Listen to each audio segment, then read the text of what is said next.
Voters, Anoka, Blaine, Coon Rapids area welcomes viewers, candidates, and community members to this Meet the Candidates Forum. The forum is for those running in the 2024 election for Coon Rapids City Council, Ward 2. I'm Linda Rogers, forum moderator, and a member of League of Women Voters, Anoka, Blaine, Coon Rapids area, sponsor of this forum. I live in Anoka and cannot vote for any candidates. This forum is about informing voters. It's an opportunity to hear from candidates on important issues and compare their ideas. The League of Women Voters does not support or oppose political parties, does not support or oppose candidates for office. The League's goal is simply that each of you will vote. Thank you to Coon Rapids CTN for recording the forum and making it available for multiple showings online, and editing, please note, is only authorized for official media reporting. Edited clips of candidate forums may not be used for partisan political purposes. Voter questions have been submitted online in advance, and no additional questions will be taken from the audience during the event. Candidates for Coon Rapids City Council, Ward 2 are Peter Butler and Don Willardson. All candidates were invited to participate in the forum, and all candidates agreed to participate. However, Peter Butler's mother-in-law died suddenly. He is attending her funeral out of state. He has sent answers for the 2 opening questions and a closing statement, and I will read all of those. It's good to have you here, Don Willardson. Thank you for having me. We'll begin with 2 general questions that were provided to the candidates in advance, and those will be followed by questions from the public that were submitted online. And then we'll end with closing statements from each candidate. Candidates have up to 90 seconds to answer each of the first 2 questions. Don, we'll begin with you. Okay, I'm in the hot seat. What is your motivation to run for this office, and what experience or knowledge would help you serve effectively? Well, Linda, my motivation to run happened when I did my research on the man who is now my opponent. I found he is proudly endorsed by a Defund the Police Political Action Committee. He's worked for the government for 8 years, and he's only lived in Coon Rapids a little over a year. Coon Rapids needs our police. We need a leader who understands our city, its culture, and its heritage, and a leader who represents the people, not the government. Katie and I have raised 2 sons in Coon Rapids for the past 13 years. We've felt the impact of our property taxes and our insurances doubling in that time period. So we feel the pain everyone else feels. As an adjuster, an estimator, and a budgeter, I work with large-scale projects daily, and I can make sure that our city is not wastefully spending our money, and I can educate legislators on why our insurance costs are rising and how to bring them down. I've been a youth sports coach for 24 seasons. I know these programs are the foundational building blocks of our kids and our communities, so we must promote them and we must keep them funded. I'm also a major supporter of law enforcement. I know you can count on me to never defer their funds or defund them entirely. Those officers are our real heroes. As a lifelong pet owner and nature lover, you can rest assured knowing that I will never support tearing out our parks, natural lands, or wetlands. I believe I'm the best candidate because I bring a common sense, family values, and fiscal responsibility to our city council, and you can get all of this at www.coachdonw.com. Thank you. Here's Peter Butler's answer to the question, what is your motivation to run for this office, and what experience or knowledge would help you serve effectively? I am running because I believe we need thoughtful, optimistic people who are motivated to listen and work for everybody. Local government focuses on so many crucial day-to-day services, and I want to make sure we have people who can be committed public servants in these roles. Coon Rapids has a chance to turn the page to the next chapter of our city's story, and I believe I can contribute something long-lasting. My wife, Sammy, and I bought our first home in Coon Rapids, and we're hoping it'll be our last. My experience in my day job as a budget director for the Minnesota Department of Human Services has prepared me in several ways, including managing budgets of hundreds of millions of dollars, understanding laws and ordinance writing, fiscal analysis, working with people I disagree with, leading negotiations, and navigating the confusing aspects of government. My experiences outside of work with the Coon Rapids Sustainability Commission and volunteering with the Reading Bridge program at the Crooked Lake Library have also brought me into the community to hear and witness the lives of our neighbors. It doesn't matter if you're 9 or 90, I want to serve you. My North Star is remembering that I am only here because of all the people who believed in me. I don't forget where I came from, who helped me, and how that type of community made me what I am today. I will bring those values to this role as I am committed to making it a Coon Rapids for everyone.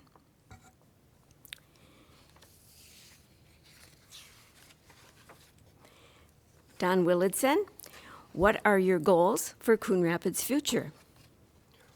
Well, my goals are simple. I plan to use my expertise in construction, estimating, and budgeting to ensure city projects are priced fairly. I also want to help local entrepreneurs and builders redevelop locations like our Northdale Shopping Center where our beloved Jensen's was located. Adding businesses there will help promote local job growth and commerce, and I think we can all agree this would be great for our city. In addition, I'd like to give young people an affordable home ownership option by encouraging builders to help Coon Rapids become a pioneer in the tiny home market. This helps our young people build their first homes, build wealth through equity, and used as a stepping stone to a bigger home. I plan to vote against any government high-rise apartments because this doesn't provide freedom or build personal wealth for our citizens. I'm also against the Met Council's agenda of trying to add 14,000 more people to the city of Coon Rapids by 2040. The only way they will do this is by building high-rise living.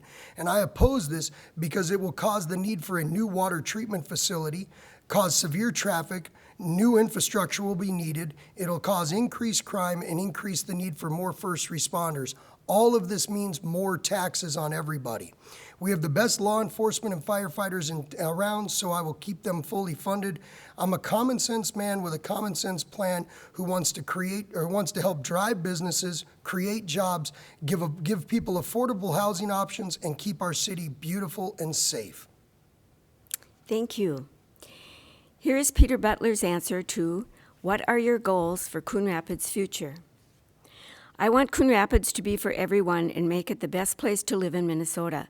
This includes keeping Coon Rapids affordable for families, investing in our city's infrastructure for the next 60 years in a sustainable manner, and delivering strong public services like police, fire, and public works. Minnesota as a whole isn't growing very much, and we have an aging population across the state, including in Coon Rapids. This means we'll be in fiercer competition for residents with our neighboring communities, which could impact our tax base, businesses, workforce, and what our sense of community is like. We're going to need to work together to address these issues in our community. My commitment is to be accessible, listen compassionately to everyone, and be available to work with all our neighbors to ensure everyone feels welcome and has a shot at a wonderful life. It means finding opportunities to bring new businesses and workers to Coon Rapids, investing in more housing opportunities, and focusing on redevelopment. To achieve that, we need predictable budgets, thoughtful city planning, updated infrastructure, and we need to never lose sight on what's important, keeping families in Coon Rapids for generations.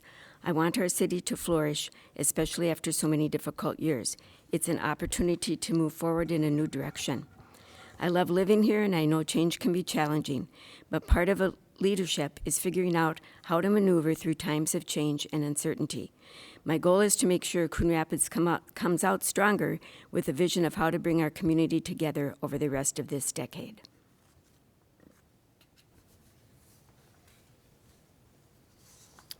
We'll move on now to questions submitted by the public. Responses are limited to 1 minute. Don Willitson, what is your opinion of the current budget proposal? Would you make any changes, and if so, what would you change? Well, Linda, I think with the rising costs and inflation the way it is, the lack of our labor force, and the rising costs of everything across the board, I think that we really need to sit down and go through the numbers thoroughly and thoughtfully to try to figure out where we can make cuts. We can't do things like, defunding our police or deferring their money elsewhere. So we need to be very conservative in the way that we approach these things, and we need to make sure that we're planning ahead. We recently had a situation where the city had a problem where we've had tree debris and removal that's been building up for over 40 years. This was a problem where that was kicked down the road for 40 years, and all of a sudden we needed to increase our budget $500,000 this year in order to plan to remove that stuff. Those are things we need to plan ahead on, but we also, like I said, need to crunch the numbers. We need to go through them thoroughly, and we need to find cuts where we can find cuts without infecting things like our law enforcement and our firefighters. What do you know about large budgets and finances that will help you be a city council member? Well, in my day job, I deal with very large projects when commercial buildings burn down and things of that nature. So I have to deal with how much they estimate to fix those problems, how long it's going to take. I also deal with things like additional living expenses for people's homes. And now these are budgetary things that approach into the millions of dollars, where we have to be able to make sure that we're not being wasteful with it and that we're not overcompensating and we're not underestimating the timeframes to get them done. When things like that happen, people are out of their homes, businesses are out of their jobs, and we have to make sure that we can get them back into their homes and back into their jobs quickly. I don't feel that being on city council is any different. We're using taxpayer funds and we have to use them wisely and we have to plan accordingly for them. What are your ideas to help make housing more affordable for people who want to live in Coon Rapids? Well, that's a great question. Being in the construction industry, I deal with all sorts of housing, and I hear people say a starter home is 2,000 square feet. Well, it's not. Spending $400,000 and $500,000 for a new build home is not a starter home for anybody. Tiny homes is a great alternative method for people, for young people to come in and build wealth and actually have some equity-driven homes where they can build their wealth in the home, have the sense of personal freedom and responsibility, and use those funds to build their own dream homes. So I think Coon Rapids needs to be a pioneer in helping young people find affordable housing in the $100,000 to $200,000 range, and that can be accomplished by using the tiny homes, which is a new build concept in the real estate market. What do you think of the city's current sustainability offerings and practices?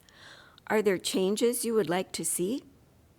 Well, we recently had the city put in some bike lanes, in which is proving to be, from the citizens, not a program that everybody likes. It seems to be a dangerous approach. I think when you're dealing with sustainability, we need to make sure that we're taking a good, sensible, and fiscally conservative approach. But we also have a major epidemic going on in our city with regards to our trees and the loss of them due to the ash borer and the oak wilt. And this is something that I love about our city, because our city does provide for those new trees on boulevards. But as a personal homeowner, I've lost 13 trees in a matter of roughly 10 or 12, 13 years. So it's something that we do need to make sure that we have sustainability down the road. Now, I also think that there are potentials for things like hydrogen in the future. I'm not a big electric vehicle guy, as that's not proving to be correct and it's costing cities money. So again, we just need to be fiscally responsible and do our homework before we just willfully, nilfully go and spend the city dollars.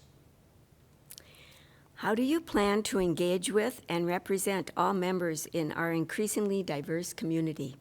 Well, that's great. As a former banker, I actually won diversity awards for being a member in Coon Rapids that actually provided the most housing for our diverse community, for minorities specifically. I don't think there's anything different amongst people. We all seek wealth and prosperity, so we should all be included. I'm a man of the people, and I love all people. So I think it's important that regardless of your race, your religion, your creed, your sexual orientation, I believe every member of society matters, and I believe that every person's vote and opinion matters. So no matter whether you agree or disagree, or you're Republican, Democrat, Independent, Libertarian, Green Party, it makes no difference. The voters have a voice, they should be heard, and we should make sure that we listen to them and their opinions and their concerns. Would you support workers, both public and private, in fair negotiations and in the process of unionizing their workplaces? I absolutely support all rights to work. This is something that I've knocked on the doors and I've had people tell me, oh, you're this, you're that. I want people to strongly know that I support the right to work no matter where you want to work or who you want to work for. If you want to unionize, more power to you. If you want to own a small business, I firmly support you. The right to work is a God-given gift that each one of us has, no matter whether you're personally disabled or whether you're a billionaire. The right to work is your choice, and I fully support every person's right to work the way they choose they want to do their work. So yes, I support unions, I support small businesses, I support entrepreneurship, I support people who want to work for big corporations and utilize their resources. Will you accept the outcome of the election results, win or lose? 100% I will accept them. I firmly believe that our election judges in Coon Rapids do an excellent job at their work, so I firmly support them. I firmly support the results of the election. And to be honest with you, if you're going to challenge an election, it's going to cost you a lot of money. I'm just a regular Joe. I don't have the kind of money to go hire lawyers and do all that stuff to go try to fight some silly election results. If it's close, then there's a mandatory recount. If it's not close and Peter wins the race, I gladly tip my hat and I will happily shake his hand. I think we have time here for one more question. How can you best leverage your skills to affect positive change in local politics? Well, again, I firmly am. My friends and family have described me as an independent Democrat Republican. It's kind of a funny thing in my family because I believe in everybody's right, and I think that if we can come together as a society and we can talk out our problems and work through them, we can build a better environment for all of us. I think that there's way too much partisan politics going on, and I think that our government divides us along with our media. We need to come together as a community. That's what community is. I have members of my sports and youth programs that are phenomenal people. Some are Democrats, some are Republicans, some of them don't vote. It doesn't matter to me. We share a common interest in their children and their future, and I think that's the way we should treat our society. It's time for closing statements. We're there and already. We'll give you a breather. Here is Peter Butler's closing statement, and then we'll have yours.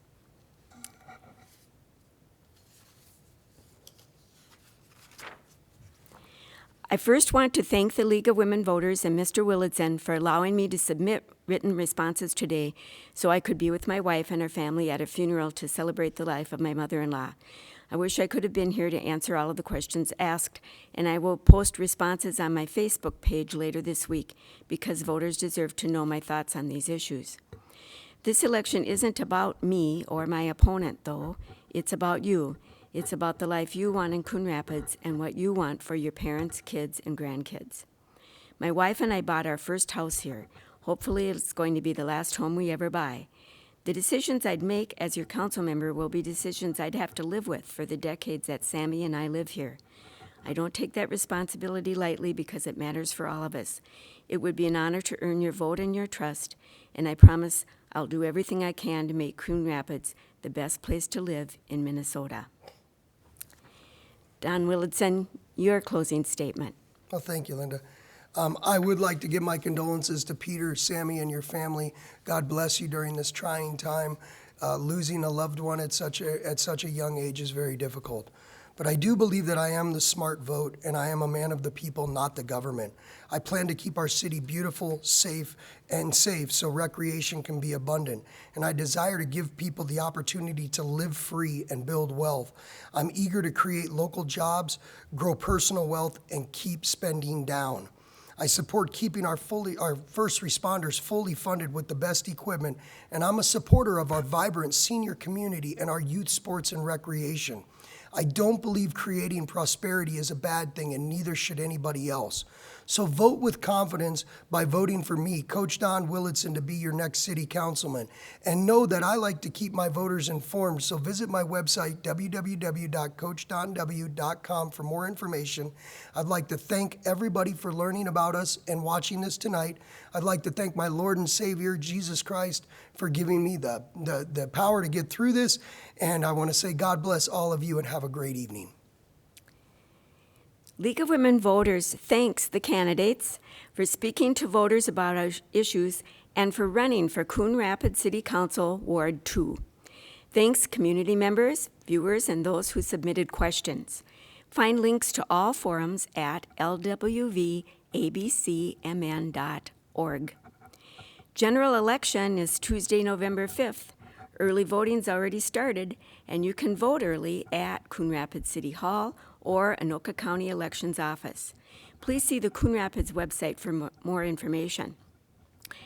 You can register to vote, update your registration, find information on voting options, and find your polling place all online at mnvotes.org or the Minnesota Secretary of State website. You can also register or update your registration at your polling place on Election Day. If you're interested in League of Women Voters, visit our website at lwvabcmn.org. Women and men age 16 and older are welcome to join. Your vote is your voice. Make your voice heard by voting on or before November 5th.